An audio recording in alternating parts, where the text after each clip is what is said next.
So if we're talking about a path and the reason why it's going a long way left, we've got a club path that's going a long way left.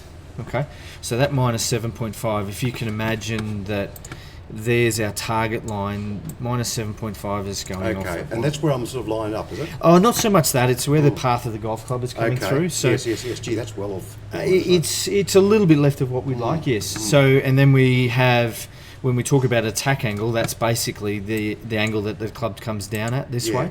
Now, in an ideal world, we'd probably like to see that get closer to zero, maybe even in the positive, so we're hitting up on it a little bit, and that'll give you a little bit more speed. Now, if you get that right, this minus 7.5 getting closer to, square, maybe even a positive 1 or 2, then we'll start to see the angle of attack change quite considerably. Okay? So it's one and the same. So as we start to take your golf swing back, we're going to see it go up quite vertical, really not go around enough as far as the rotation of your body, and then we'll see it come down. And the shaft here, from this angle, we'd probably like to see it coming down through there. So see where that shaft is there on the left-hand screen? Yes. That shaft angle there is probably, we would like to see it closer to there, which then will shallow out and also get the club moving a little bit more this way of target, which then will lose the left pull and the slice. They're one and the same, as far as that's concerned.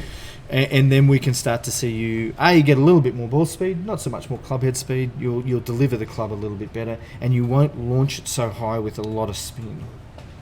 Okay. So that's then when we go. I gave you a 10.5 in the Callaway here, and I gave you a 9.5 in the SLDR. Now, if we swap that around, we'd probably have to loft up definitely the SLDR, and we give a little bit of loft to the Big Bertha here, but not much. And get you moving a little bit better, so it's a bit more consistent as far as that's concerned, and take a little pressure off your body. So getting back to these things here, the critical, that's the desire, that's where I'm at. That's correct. So does that happen by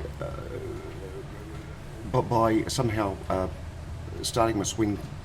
Swinging around further around the body? Or so essentially, if we come back here and we start to look at elite level players, they turn just that little bit more, and the shaft goes around just a little bit more. Yes. And we can give you a couple of little things to help with that. If we look at the other side of the screen, when we start to move laterally, and this knee is going to get outside that yellow line. So with a really good player, we'll see them, that hip and that knee will never get outside that line. It'll rotate around more. This pressure will be on that left foot a lot more. And their hip will actually go slightly back towards the target ever so slightly. Okay, so really, the modern thought is you don't really transfer so much on your right side. So keep it on your left side. So from the technology that we have, so force plates and through it 3D and all of these magical, wonderful things, we know that the best players in the world still have 70% of their pressure in their right foot. Yes. But due to rotational force of this moving around.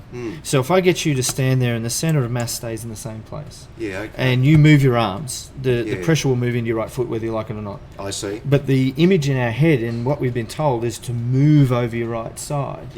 And that's not quite the case. Okay, the pressure moves over there. So if I go and grab an elite level player, if we talk about, let's say Stuart Appleby, so let's go and throw Stewie in there and just show you what this looks like.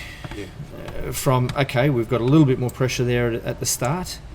And if you watch his right hip here, and this is from a couple of years ago where he wasn't actually playing that well, and they've done more now than they have just recently. So if you have a look, it doesn't break that yellow line. No, it doesn't. No, it just rotates around. And then they move forward from there.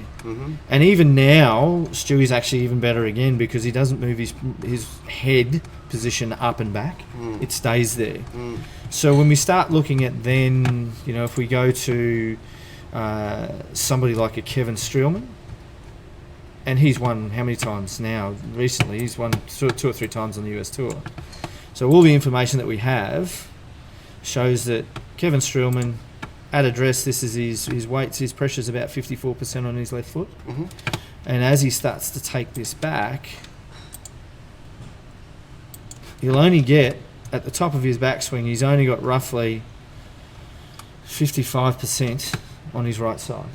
Okay, and then what happens is they push off that, and now he's got 70% pushing off it. I see. Okay, Yeah. rather than actually moving laterally off it, if that makes sense. So all of these guys that and I'm lucky enough to coach a couple of your pennant players and whatnot, and they're the same place. They're absolutely the same place. So you talk about another young kid that does a pretty good job of it, Jun Suk. Jun Suk won. What did he won the Asian Tour School? One in Asia, so he can play. Yeah. So when we start talking about these guys, watch his right hip.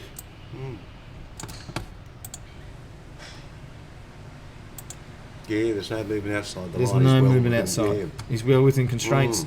So there's less that goes wrong. So the actual low point of the golf swing stays the same place rather than moving all over the ballpark. Yeah. So from my point of view, from a club fitting standpoint, when we start to see Paul go outside there. Yeah, and I'm sort of dropping. Yeah, so we're really not rotating you and rotating you well enough. Yeah. And my biggest thing would be to try and get you to rotate effectively. Yeah. So at the end of the round, you're not absolutely knackered.